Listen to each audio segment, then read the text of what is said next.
Hello there, John Coturillo here, the counsellor of your listener. Thank you for joining us for this episode. And as usual, thank you to everybody who makes this work possible. Also, as usual, if you have concerns about yourself or somebody else, please seek advice from a professional. Never take what you find on the internet or in the media as advice. If you are in Australia and are seeking counselling from me, you can find my contact details in the description of this episode. And in today's episode, it's my pleasure to welcome Al Barnett, broadcasting to me from right here in Australia. Al, thank you so much for joining me today. It's a pleasure to have you. Thank you, John. It's a pleasure to be here. Al, tell us about yourself and what you do. John, I've been a high school teacher for 15 years, and I work in education and media, education being in the state school system, and have worked in Brisbane, Far North Queensland, Cairns, and now on the Gold Coast. In the media side of things, I have my own podcast that is a year old called Legendary Lectures that you were a guest on a few weeks ago, and that's how we connected. And I am passionate about working with young people. Wonderful. I was indeed a guest on Legendary Lectures. It was very much an enjoyable conversation, and links to Legendary Lectures and Al's media will be in the description of this episode. Now, in today's episode, we're going to discuss what's important to youth, because I find that this is a subject that is associated with many misconceptions. People might think they know what's important or how you think, but when you spend considerable time with them, as you have and continue to do, you gain a different perspective on them. You get different insights from them. So I'm curious to know, just to get us started, over the time that you've been teaching, what have you taught and what have you seen? What have your experiences been like, and what are some of the highlights that you've seen in terms of what you've learned from working with young people?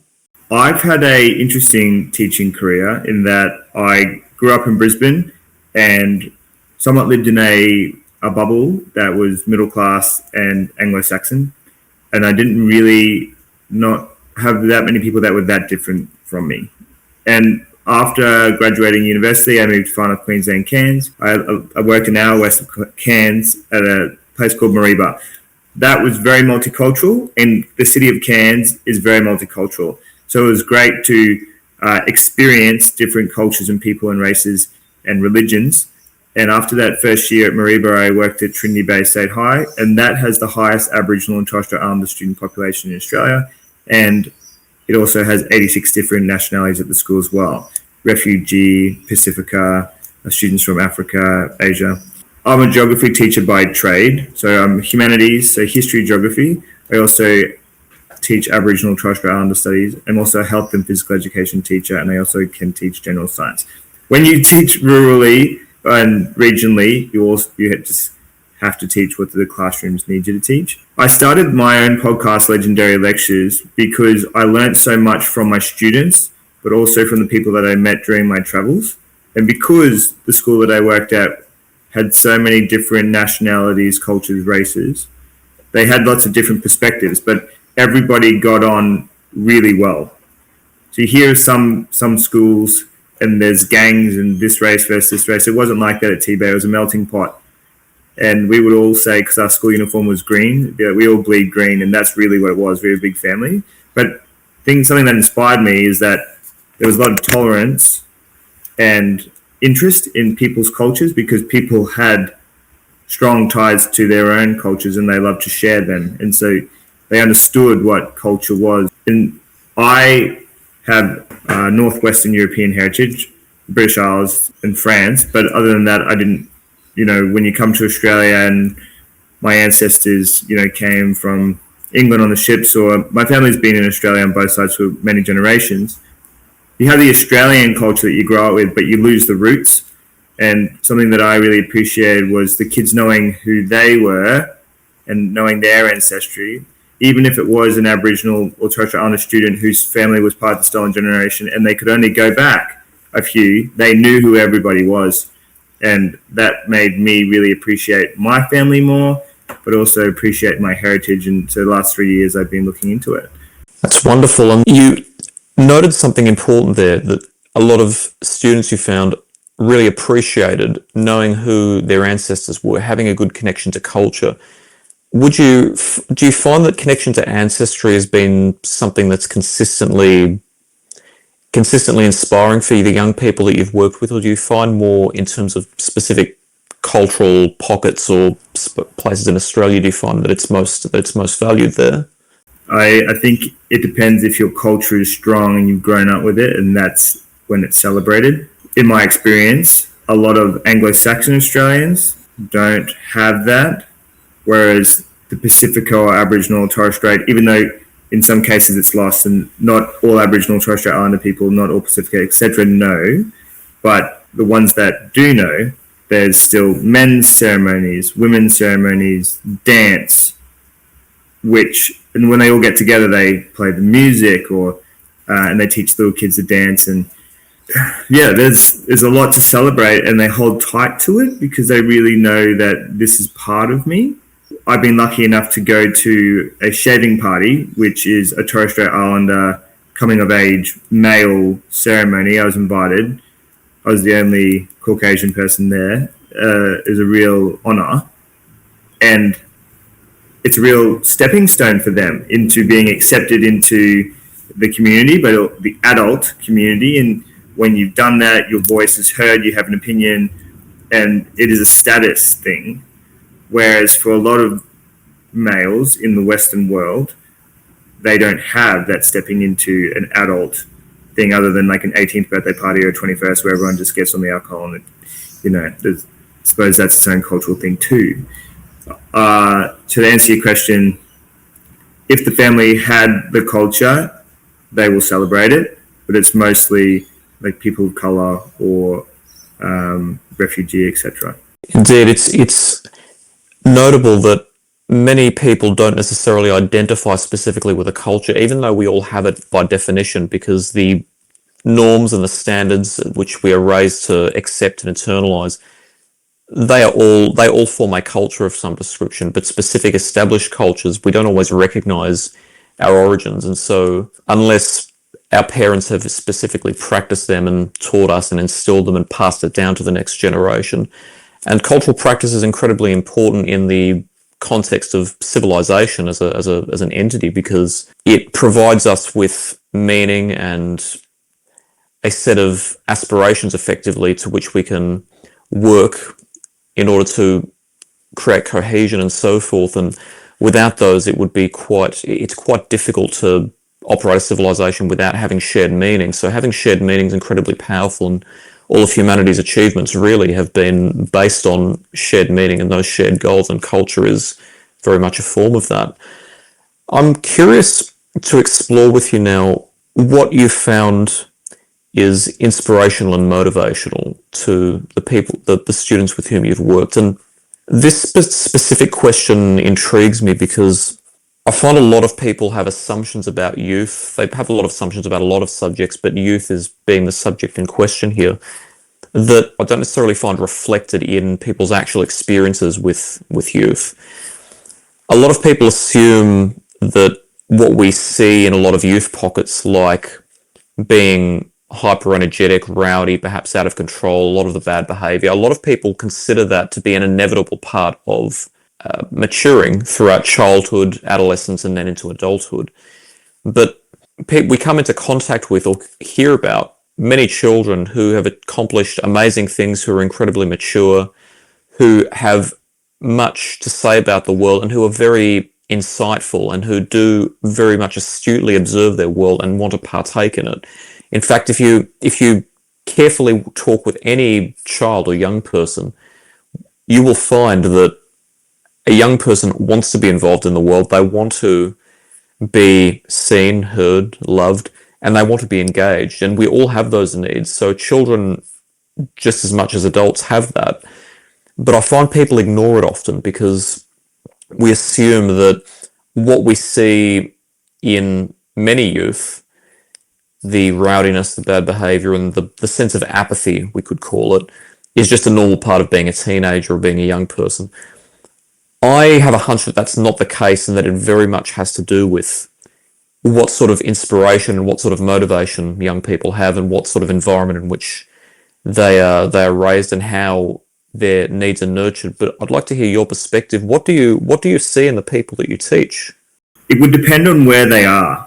It depends on how big their bubble is, how far they've travelled, explored. whether they have the funds to be able to be part of sporting teams and different co-curricular activities and so forth. So, for example, when I worked in Cairns, when I worked with a lot of Aboriginal and Torres Strait Islander Pacifica students, their inspiration was sport or music, but mostly sport, and it would be an NRL, and that motivated them, and they could see themselves in that, and they succeeded in that, and that was their thing. The students that I worked with in Cairns were very low socioeconomic. Not that school was based; it was very low socioeconomic, and so for those students, and I don't want to like paint everyone with the same brush. They are different to the students that live in Southeast Queensland that tend to have a lot of opportunities and more wealth. And then, for example, I was talking to a student today that been to India and been to Bali, and they've done this and then they've done that. So they have a lot more of disposable income, and so therefore different things would motivate them or inspire them. The students in Southeast Queensland that maybe are around money more are more money driven. But the students in Far North Queensland were more relationships driven. But on a whole, kids are kids, and what they all want is connection, trust, relationship, and depth. Though as a whole, again, they do have a lot of distractions as a generation that are born into the phones and the internet, etc., and social media. And so just to go back to our beginning where we talked about culture, there is a globalization occurring, Americanization, I suppose, of social media. And so there are youth that don't want to practice culture or find that it's boring in comparison to the shiny lights of the phone and etc.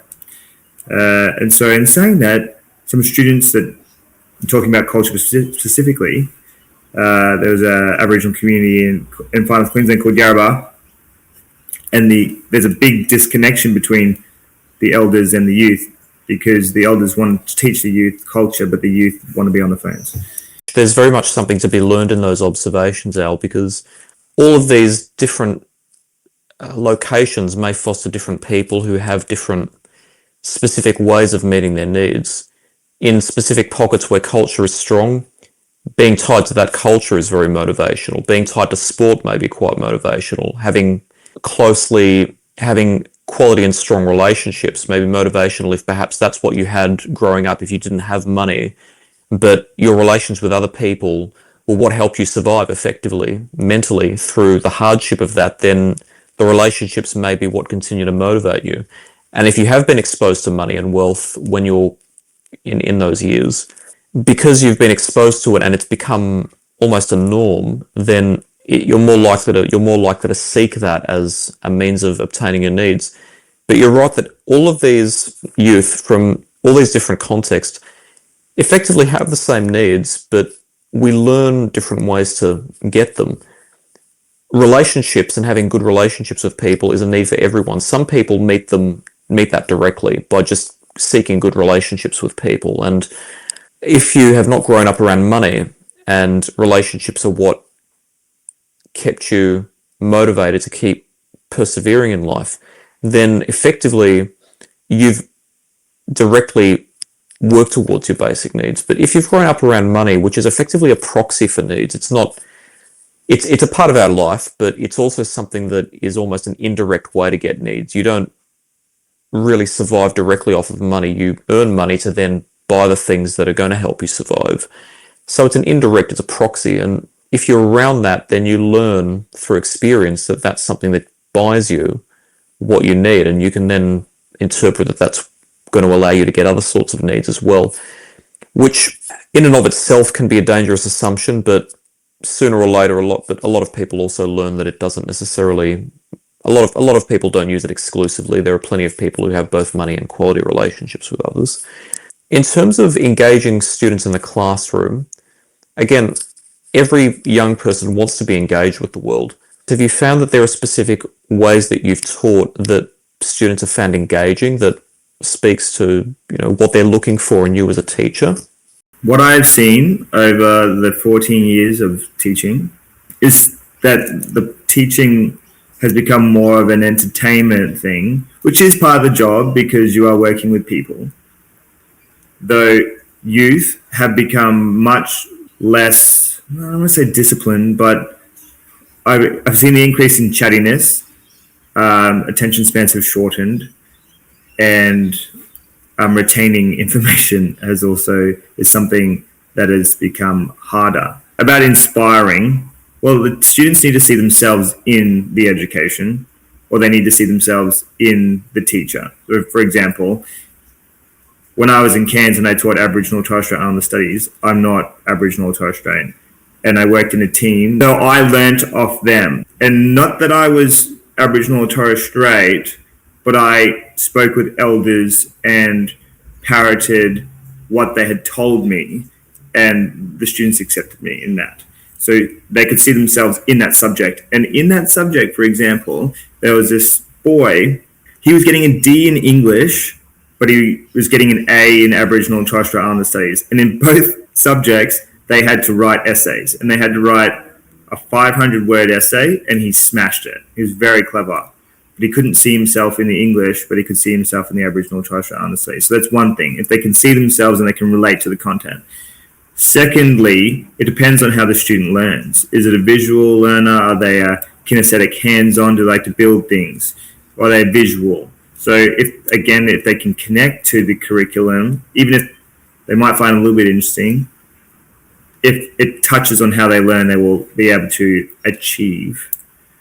I can understand the sentiment behind the reference to the term entertainment in this context, whereby someone has to be mentally engaged, has to be stimulated in a positive way in order for them to increase the likelihood of them actually putting every effort they have into an endeavour like learning in a classroom setting.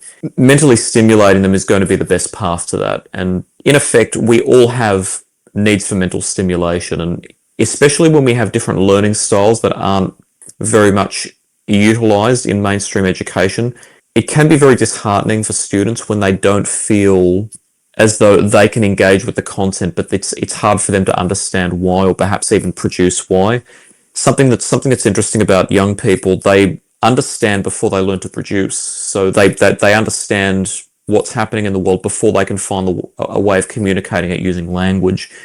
And so for many students, they may well know within themselves that they learn a certain way best, and they may know what they want, or they may be able to experience it, but it's hard for them to articulate it. And especially if they feel like the adults around them don't pay attention to it, it's so much harder for them to express it and be able to ask for their needs to be met. And of course, all too often our education system assumes that every person learns the same way. And while there are demands for getting by in the world, and there are demands for learning that need to be met, at the same time, by the time you get to the workforce, it actually does our workforce no favours to assume that everybody works in the same way, and to expect that we're going to have a good outcome from that. Every brain is very slightly different, and sometimes even profound differences can integrate wonderful into a mainstream workforce or mainstream education if accommodations are made.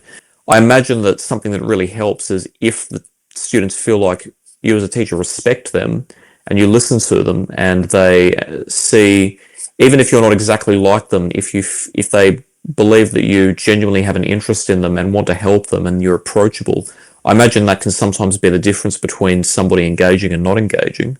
Definitely, it all comes to relationships first. If the students don't like you, they're not going to work for you.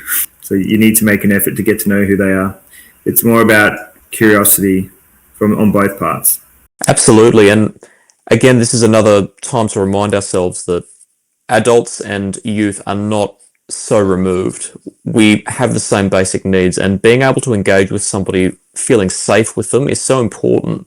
It's actually quite a common response if we don't feel like somebody understands us, or like someone is actually engaging with us in good faith and has a sense of curiosity about us. It's quite natural to feel defensive about that, and yet we tend to recognize it more in adults. But when it happens in children, we tend to call it insubordination, even if it's not associated specifically with misbehavior, so to speak. it's easy to assume that somebody's just being stubborn if they don't necessarily feel safe, when in reality what they're trying to do is make sense of what's happening in the situation. And if they don't feel safe, it could just be that they're interpreting the disconnect between themselves and the teacher as an irreconcilable difference. But if a teacher knows how to take the time with their students to get to know them and show them interest and show them care, then it's possible to break that barrier and actually have a great student-teacher relationship that actually does result in learning. That is ideal. It's ideal. And you should take the time to know your students, because relationships is more important than content. But in a time poor, curriculum heavy schooling system, you don't always get the luxury. And unfortunately, that's what causes a lot of the issues that can occur between teachers and students. And classrooms are very dynamic and very complex. Even the relationships amongst the students are complex and they change all the time. And as a teacher, you're trying to teach the content and then put out fires all the time. And then trying to get to know your students as well. So it's a tricky role. And then that's where conflicts can come between the teacher and student, because you're trying to entertain the kids. You're trying to teach the content that we're told that we need to teach them, but you need to teach it in an entertaining way. And that means you need to do it better than what TikTok or social media could, or talking or having fun with their friends. And yeah, like I said, it's a tricky job, but someone has to do it. I feel for teachers who are genuinely putting in every effort they have, and just the limitations of the system don't physically allow for the outcomes that are expected. And I saw that, we've heard about this in the Western world, not just in Australia, but I saw that firsthand in my own high school years, where teachers who would talk to me directly as a student about it. They'd say that they were genuinely struggling to maintain order in the classroom. I remember in year 9, especially, that's always a difficult year, but they were struggling to maintain order in the classroom. But I mean, they had all these, especially boys, who were tall, bigger than they were, easily intimidating, making, not directly threatening them, but the sight could be quite intimidating. There were physical play fights happening all the time. It was loud. A lot of teachers didn't have the kind of intimidating presence that tended to silence that. It was difficult for them to maintain order, and yet pressure was being put on them. And it's completely illogical to blame the teacher, but at the same time, we also have to realize that nothing comes from nowhere. Yeah, it's completely reasonable to have behavioral expectations. You have to have, standards.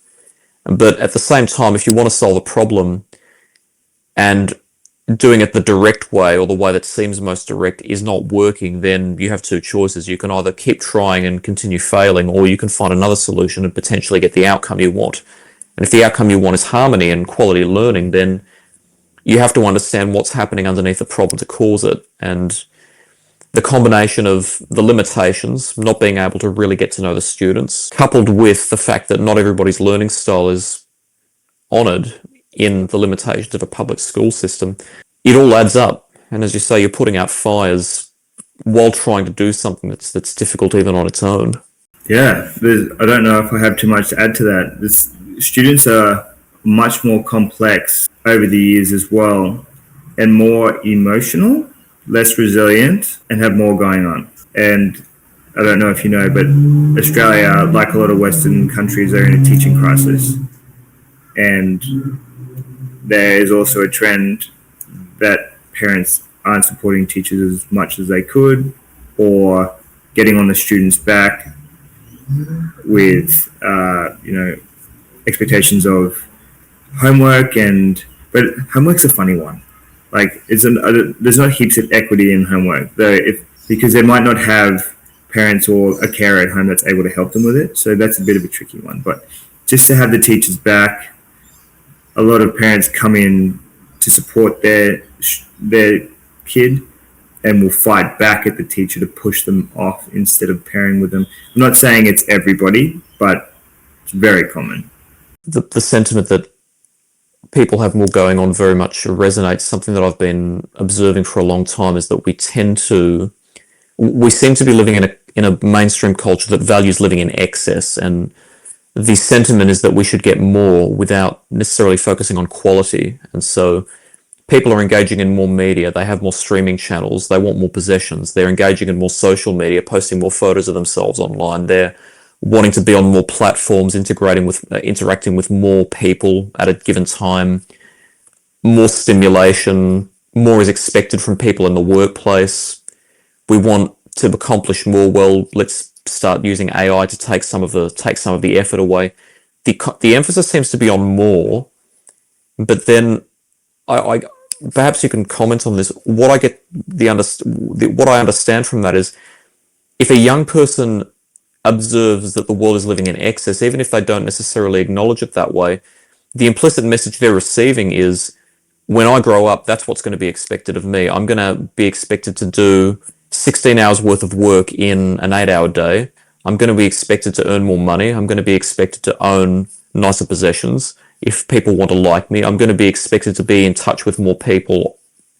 I'm going to be expected to communicate with multiple different people at once and do multiple tasks at once, which psychologically is actually impossible to do with competence. Like, multitasking has been debunked as an idea before. I understand. I imagine that students are getting that impression, and perhaps they are feeling a bit dejected because they're feeling that they're going to be held to standards that they can't accomplish. And if that's the message they're receiving, I discourage people from adopting apathy as a life philosophy. Like, it's never good for us, but I can understand why people might start to feel apathetic, because they might start to feel hopeless that they'll actually be able to do what they think they need to. As a counsellor, I receive referrals from others, and I also like to help my audience become aware of resources and other providers which may be beneficial, as well as help other individuals and organisations gain exposure. That's why I host the Your Listener Partner Network, and I'd like to thank my partners for their support. Today I'd like to introduce MJC Partners. Operating since 1980, MJC Partners in Dandenong, Victoria provide accounting, bookkeeping, business coaching and finance services, servicing some national and even some international clients. They've been recognised by Business Review Weekly and the Australian Financial Review as one of the top 100 Australian accounting firms several times. Recognising the complexity of tax law, they employ specialist accountants in numerous domains, while also having an extensive referral network of related service providers. Knowing business owners value their time, they may be able to visit clients depending on their location and scheduling. Contact MJC Partners on www.mjcpartners.com.au. When I ask students what they want to do when they're older, a lot of males are moving towards the trade sector. So there is a big swing. And that is because, one, they don't see the education system working for them at the present moment. They prefer working with their hands, but they can also see money that's in there. So students are very much so led towards wanting to make money after school, which I don't know if it was different for when we were going through. Was it follow your dreams and have a passion and follow it? Whereas kids really need to, they have a plan. A lot of them have plans. And I spoke to a year 11 student here on the Gold Coast, and she's talking, they have a fund for her car, but also for her house. And she was 15 at the time, and she was actually in grade 10 when I had this conversation with her. And they're like, how am I going to afford a house? And so they have to come up with a plan on how they're going to be doing things. So that is a lot more pressure that is put on themselves, other than just being a teenager, is how they're going to afford this, that, and the other. And then the bombardment of, another thing they talk about is, how many brands do you have? And they talk about all the different brands, and, oh, that's so cool, you got this brand. I was like, I don't know. My shirt's orange, yellow. So that's interesting. And that, I think there's always been something like, the higher brands of maybe R.M. Williams, or I suppose people talked about cars, but there's a lot to do with image more so today than ever as well. So there's a lot they have to think about. The phenomenon of young people, especially boys, aspiring more to be tradesmen is actually it may well be a response to a real world demand, but I'm actually pleasantly surprised at that. I'm glad that people are looking at trades, because a trade education is still an education. It's a valuable skill. It's a valuable contribution to society, and it's a valuable means of employment, especially if you become self-employed. So I'm actually glad that more people are doing that, because I think that defaulting to university education actually could be contributing to the excess, because all too often university courses don't have a very clearly set pathway to specific types of sustainable employment, because often they're created purely as a means of making money for the institutions and not really for the means of having a stable outcome. And so a lot of people are advised to go to university, they get their qualifications, then they leave. They graduate and they don't have a lot of employment opportunities, and a lot of employers just don't care about their qualifications. So it's very much a disservice to them, and to think that they're moving towards the trades is a good thing. Thinking about money, again, is also having a sense of the future is a good thing as well. Planning for the future is an excellent philosophy. But I imagine that a lot of students are worried about it, and having a fund as young as the age of 15 to be able to afford a car and a house, I wouldn't call it a bad idea, but it is perhaps a clue that people are very much starting to get quite anxious about maintaining themselves financially. It perhaps signifies what's happening in our times, that life is becoming more difficult economically, and people very much are aware that there's going to be difficulties, and they feel the demand. Like, even with regards to brands, I mean, does a brand make a difference? Not particularly, not in the grand scheme of things. You're not going to experience any better quality of life, but you may believe you do based on the status that it earns you, and based on what people how other people might perceive you. And I can imagine that it's quite psychologically demanding for students to have to feel like that is inevitably a part of life, that they have no choice but to be a part of that entire, effectively, a rat race. It's each to their own, and yeah, it is a rat race. I was having this conversation with a 34-year-old woman the other day at work, and her dream is, she was a marine biologist, and then she became a teacher, but she wants to travel around Australia and get a tiny home and retire, or live in a tiny beach town where it's quiet. And I have many friends in Gen Y who have a mindset like that. But everybody wants to be famous in a lot of the students that I've taught more recently. Let's say post-COVID. But also, sure, these boys in Far North Queensland wanted to be footy stars. Yeah, they love the game. That was the biggest thing that they thought that they could drive to. And social media so much wasn't a big thing with them. I think social media is more urban kids. Urban kids are way more into social media than rural kids. Rural kids are way more into sport. But then there's also, like, I find a bigger sense of community in rural areas than there are in urban areas. And maybe because of that, there's a sense of wanting to be a part of something, and that's why there's a bigger push of social media in urban areas. Though, if you ask a kid what they want to do when they're older, there's a lot of wanting to make money, but also to be known, and being known is to be famous. That's an interesting thing that I've noticed. What have you noticed in your counselling? I don't work with a lot of children now, but I did used to. And what I found with children, the youth in general, is that, very much as you found, if you can provide insight that speaks to something that is relatable to a young person, they're more likely to listen, but they're also more likely to work with you. And what's important is that when we do that, it's done with the right intentions. It's done for the benefit of the person and their environment, and not just blind cooperation.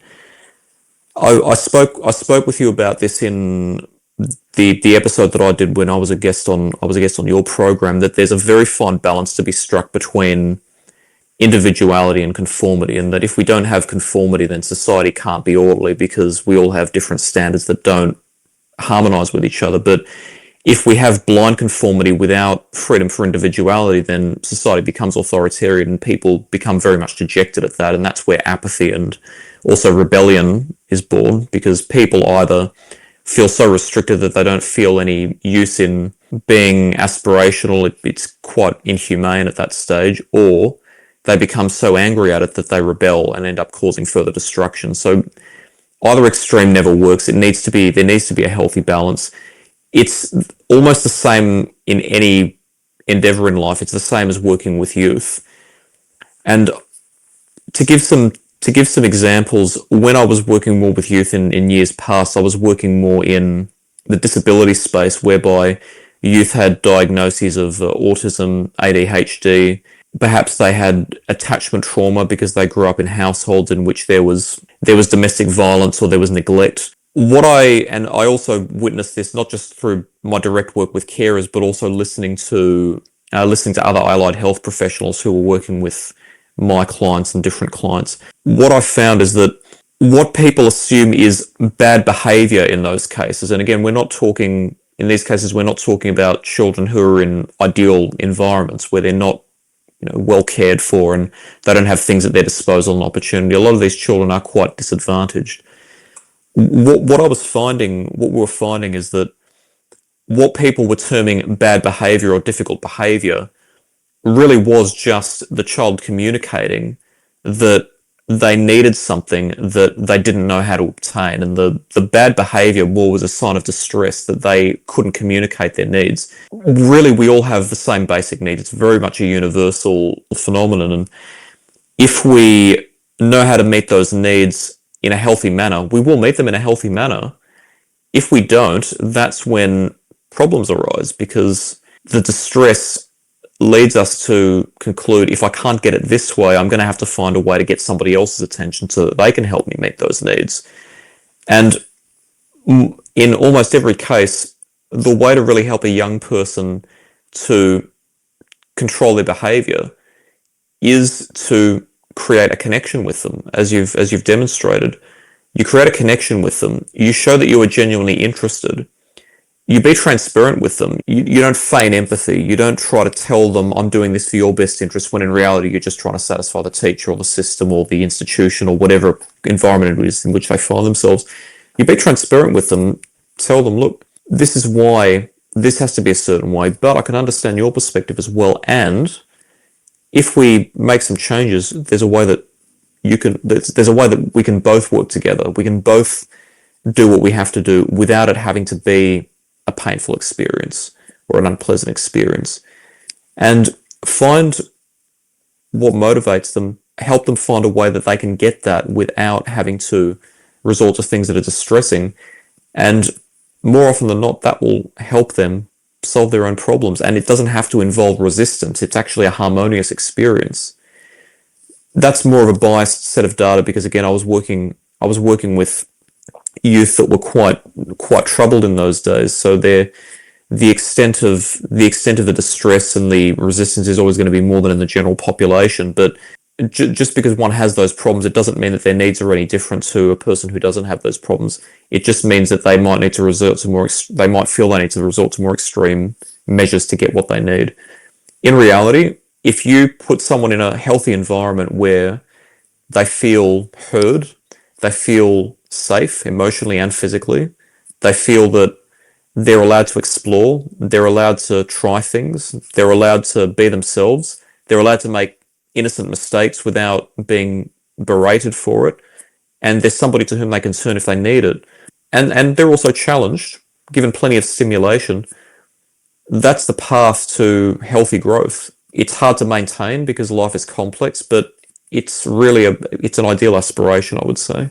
I have had this year 7 class, and the relationships there have been probably the most complex I've ever had in the 14 years. And there's a mix of ADHD, undiagnosed autistic students separated parents, and everything that goes on in between. But all deep down, all they are really looking for is to be seen and to be heard and to be loved. And that really comes before any content. Like I said, it's difficult because each student has an impact on that class, and it only takes one student to be away for the class to run smoothly, and then that student to come back and the class to be a circus. Maybe there needs to be more support. I would say there definitely needs to be more support, whether that's have more teacher aides in the room, but also for parents to come to the table and to really acknowledge the things that their children may be doing. And a lot of the time the parents aren't aware of it, or a lot of the times the parents don't want to know about it because they've been caught up so much. So like I said, schools are complex places, and I would recommend everybody to try and get to know a young person, try and understand what they're going through. And there's all these stereotypes that go through, but like this generation is quite unique in that when we were going through for music, for example, everyone listened to the pop charts, but they have so much at their disposal that a 15-year-old could love 70s music because they have the opportunity to. So this generation is not as cohesive as the ones in the past because they have the opportunity to be individual and they have so much at their disposal. You prompt me to think of something interesting in terms of the type of classes in which the students tend to be most engaged or most disciplined, best behaved. A lot of people assume that students will always dislike most the teachers that are the strictest. And they may also, based on what we're discussing, the theory of how children and how people meet their basic needs and how they best engage, the most patient teacher or the most compassionate or the most softly spoken teacher is going to be the one that they like the most. It can be the case, but not always.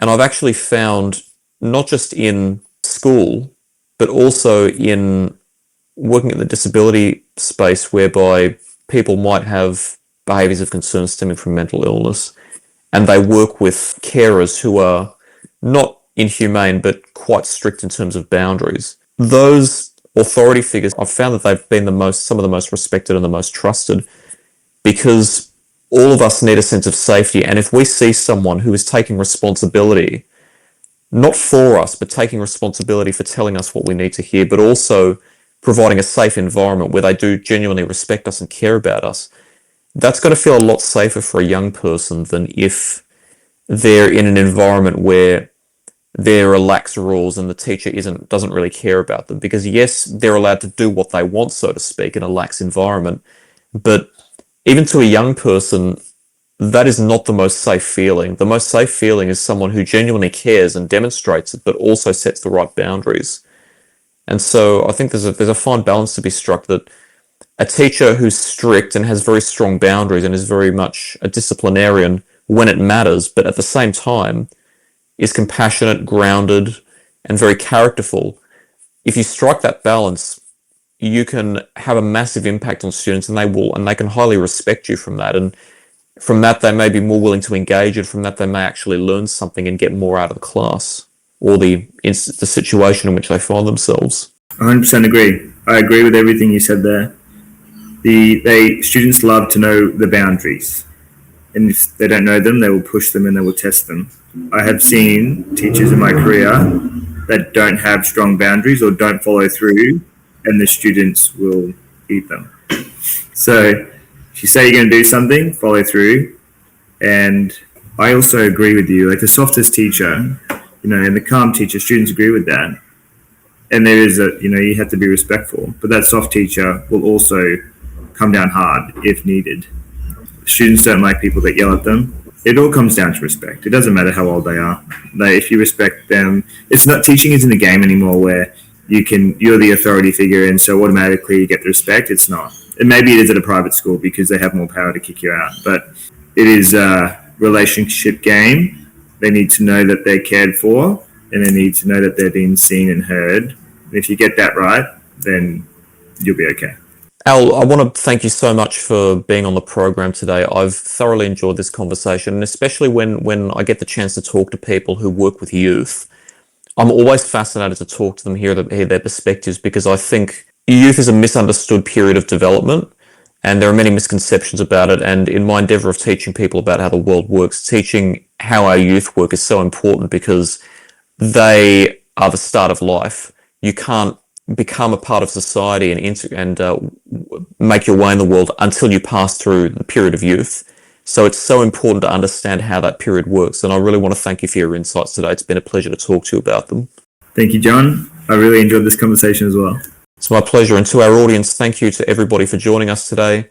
As usual, if you have concerns about yourself or someone else, please find a professional or somebody else that you trust to discuss those with you. If you are seeking counselling from me in Australia, you can find my contact details in the description of this episode. And if you would like to find Al and his podcast, you can find his details in the description of this episode too, his links. If you have feedback on the program or you'd like to be a guest, please contact me. I love to hear from my audience. And until next time, everybody, take care.